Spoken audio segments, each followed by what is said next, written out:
coming up in Fionnuala-Jane's music room. Learn how to name the parts of your bow.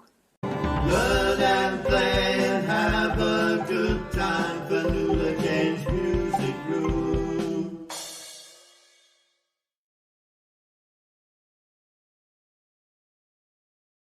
Hello and welcome to my music room. My name is Fionnuala-Jane.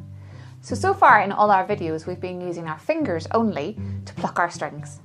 And the word for that is pizzicato, when you use your fingers to pluck the strings. But today I thought we should learn a little bit about this thing. This is the bow that we use on our strings to make a slightly different sound. So in this lesson what we're going to do is we're going to talk about the parts of the bow and why they are the way that they are and what they're made of. So this is my bow that I've had for quite a number of years now. I think I got this when I was about 16. And it's made up of lots of different parts which are typical of a bow. There's nothing different or fancy about this bow. So down at the bottom we have this part here which screws and it is called the screw, and the reason why it's called the screw is because when you loosen the screw it lets the hair wobble and become much looser. Can you see that? And when we tighten the screw it tightens the hair. So at the moment my hair is very loose, but as soon as I tighten the hair up, it becomes much tighter. See if I can come a little bit closer and you'll see very loose hair. And now I've tightened it and the hair has all come together and it's tight. We don't want the hair to be too tight. We want the hair to be tight enough to play, but we still want there to be a bend towards the hair with this thing here, which is called the stick. Okay, so if your stick is bending away from the hair, then it is too tight. So traveling past along the screw, we come to this. On mine I've got a little bit of black leather and that's called the lapping, and that's just to protect the screw from your fingers and your fingernails, and also just to stop your hand from sliding a little bit. And then along the wood here, this is called the stick, which I've already mentioned. And it can come in different colours depending on the type of the wood and the varnish. And then up at the top we have this pointy part called the tip or the point. And it doesn't have to technically be that shape. It could be any shape. It could be more squared off or more rounded. This one sort of comes to a bit of a shape. Sometimes people say it looks a little bit like an elf shoe. And that's just decoration. It's just tradition that it's been shaped like that. And then we come back along, and this, I mentioned it's hair. It's the hair of a horse's tail. There are bows these days that are being made from completely synthetic materials, which are sort of appealing to those that don't like to use something that's made from animal products. So you can get synthetic bows. I don't have one. I would love to try one. So if you have a synthetic bow, please do let me know what you think of it. I'd love to know. Then at the bottom of the hair, this part here, we have what's called the frog. And I think it's called the frog. Again, you can correct me if you think it's for another reason. I think it's called the frog because at the bottom of a horse's foot, you have a frog on its heel. And we often call this the heel of the bow. So this is the frog. And my frog's got a little dot on it. And we call that the eye of the frog. You can get bows that don't have eyes and they're called blind frogs. You tend to see them more with double bass bows, although you can get them with any instrument. And the frog is attached to the hair and the screw moves the frog back and forth depending on how tight you want the hair to be. So that's the parts of the bow. So we've got a screw, we've got the lapping, we've got the stick, we've got the point, we've got the horse's tail, we've got the frog and the eye. My eye and the bottom of my bow, I'll show you if I can get you nice and close, is made from quite a nice shell.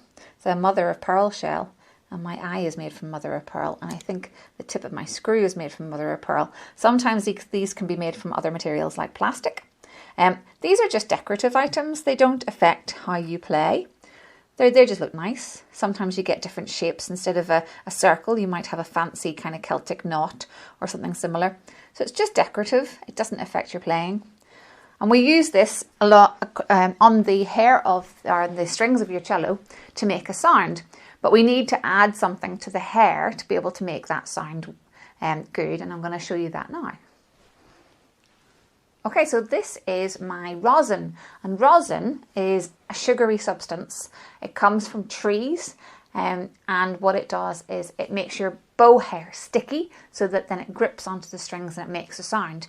If your bow hair was very clean and it didn't have any rosin on it, and it had maybe never been used, if it's brand new, then when you play it on your cello, you'll find that it glides along your strings, but it doesn't stick, and so it doesn't make your strings vibrate. So it won't make very much of a noise. You need your bow hair to be sticky. So we use this sugary substance. It looks a little bit like a boiled sweet, but please trust me, it doesn't taste nice. We put it on the hair and we go up and down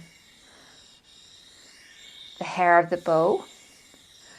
And you don't need to put loads and loads and loads on. You just need to do this a couple of times. I have a little song that I might do a video of. I'll add that one in next. Okay, so I've got some rosin on my bow now, and you'll notice that even though this is like a red colour, that it doesn't change the colour of my hair, because when it's come off as a white sugary substance. A little bit similar in a way to the chalk that the gymnasts use to put on their hands and feet to give them grip. This sugary substance makes your bow sticky and then it grips to the strings. So if you've got rosin, let me know what colour it is. Maybe you haven't got a circular one, maybe you've got a square one, but it works in exactly the same way. You just rub it up and down your bow, and when you then get your cello, which I'm going to do now,